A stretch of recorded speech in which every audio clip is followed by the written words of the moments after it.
माता का ये 13वां अध्याय है। आइए इसको हिंदी में अर्थ समझते हैं, फिर माता का पाठ करते हैं। जो उदय काल के सूर्यमंडल की सी कांति धारण करने वाली है, जिनके 4 भुजाएं और 3 नेत्र हैं, तथा जो अपने हाथों में पास, अंकुश, वर एवं अभय की मुद्रा धारण की रहती हैं, उन शिव देवी का मैं ध्यान करता हूँ। ऋषि जी कहते हैं, राजन, इस प्रकार मैंने तुमसे देवियों के उत्तमोत्तम महात्म को वर्णन किया, जो इस जगत को धारण करती हैं। उन देवियों को ऐसा ही प्रभाव है, वही विद्या उत्पन्न करती हैं। भगवान विष्णु माया स्वरूप उन भगवती द्वारा ही तुम ये वैश्य तथा न्याय विवेकी जन मोहित होते हैं, मोहित हुए हैं तथा आगे भी मोहित होंगे। महाराज, तुम उन्हीं परमेश्वरी की शरण जाओ। आराधना करने पर वे ही मनुष्यों को भोग, स्वर्ग तथा मोक्ष प्रदान करती हैं। मार्कंडेय जी कहते हैं, कौष्टुकी जी मेघा मुनि के ये वचन सुनकर राजा सूरथ ने उत्तम व्रत का पालन करने वाले उन महाभाग महर्षि का प्रणाम किया। वे अत्यंत ममता और राजा पहारन से बहुत खीन हो चुके थे। महामुनि इसलिए विरक्त होकर वे राजा तथा वैश्य तत्काल तपस्याओं को चले गए और वे जगदम्बे के दर्शन के लिए नदी के तट पर रहकर तपस्या करने लगे।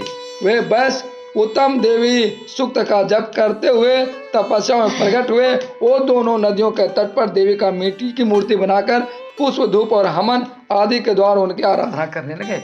उन्हीं के पहले तो आहार की धीरे धीरे कम किया, फिर बिल्कुल निराहार रहकर देवी में ही एकाग्रता पूर्वक उनका चिंतन आरंभ किए। वे दोनों अपने शरीर के रक्त से मोक्षित बलि देते हुए लगातार 3 वर्ष तक स्वयं पूर्वक आराधना करते रहे। इस पर प्रसन्न होकर जगत को धारण करने वाली चंडिका देवी प्रत्यक्ष दर्शन देकर कहा। देवी बोली, राजन तथा अपने कुल को आनंदित करने वाले वैश्य, तुम किस वस्तु का अभिलाषा रखते हो? जिस वस्तु की अभिलाषा रखते हो वह मुझसे मांगो, मैं संतुष्ट हूँ, अतः तुम्हें वह सब कुछ दूंगी। मार्कंडेय जी कहते हैं, तब राजाओं ने दूसरे जन्म नष्ट न होने पर राज मांगा तथा इस जन्म में भी शत्रुओं की सेनाओं को बलपूर्वक नष्ट करके पुनः अपना राज प्राप्त करने का वरदान मांगा। वैश्य का चित्त संसार की ओर से खीन एवं विरुक्त हो चुका था और वे बड़े बुद्धिमान थे, अतः उस समय उन्होंने तो ममता और आहत्ता रूप सात्विकता का नाश करने वाले ज्ञान मांगा। देवी बोले, राजन, थोड़े ही दिनों में शत्रुओं को मारकर अपना राज प्राप्त कर लोगे। अब वहां तुम्हारा राज स्थिर रहेगा। फिर मृत्यु के पश्चात तुम भगवान विश्वान सूर्य के अंश से जन्म लेकर इस पृथ्वी पर स्वार्णिक मनु के नाम से विख्यात होगे।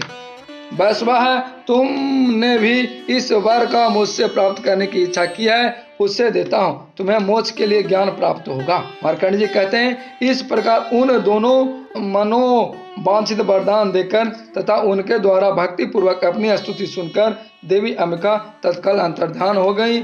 इस तरह देवी से वरदान पाकर क्षत्रियों में श्रेष्ठ सूरथ सूर्य से जन्म ले स्वार्णिक नामक मनु होंगे। देवी बोलती हैं, देवताओं, मैं वर देने को तैयार हूँ, तुम्हारे मन में जिसका इच्छा वह वर मांग लो, संसार के उस उपकार वर को मैं अवश्य दूंगी। देवता बोले, सर्वेश्वरी, तुम इसी प्रकार तीनों लोकों की समस्त बाधाओं को शांत करो और हमारे शत्रुओं का नाश करती रहो। देवी बोली, देवताओं, वस्वत मनवंतरे अष्टाश्वे युगे शुंभ और निशुंभ नाम के 2 दैत्य महादैत्य उत्पन्न होंगे। तब मैं नंद गोपाल के घर में उनकी पत्नी यशोदा के गर्भ से अवतीर्ण हो विंध्याचल में जाकर रहूंगी और उक्त दोनों असुरों का नाश करूंगी। फिर अत्यंत भयंकर रूप से पृथ्वी पर अवतार ले मैं वह प्रचित नाम वाले दानवों को वध करूंगी। उन भयंकर महादैत्यों को भक्षण करते समय मेरे दांत अनार के फूल की भांति लाल हो जाएंगे। तब स्वर्ग में देवता और मर्त्य लोक में मनुष्य सदा मेरी स्तुति करते हुए मुझे रक्त दंडिका कहेंगे। फिर जब पृथ्वी पर 100 वर्षों के लिए वर्षा रुक जाएंगी और पानी का अभाव हो जाएगा, उस समय मुनियों का स्तवन करने पर मैं पृथ्वी पर आओजिना रूप में प्रकट होंगे और मैं नेत्रों से मुनियों को देखूंगी। अतः मनुष्य सताक्षी इस नाम से मेरा कीर्तन करेंगे। देवताओं, उस समय मैं अपने शरीर से उत्पन्न हुए शाकों द्वारा समस्त संसार को भरण पोषण करूंगी।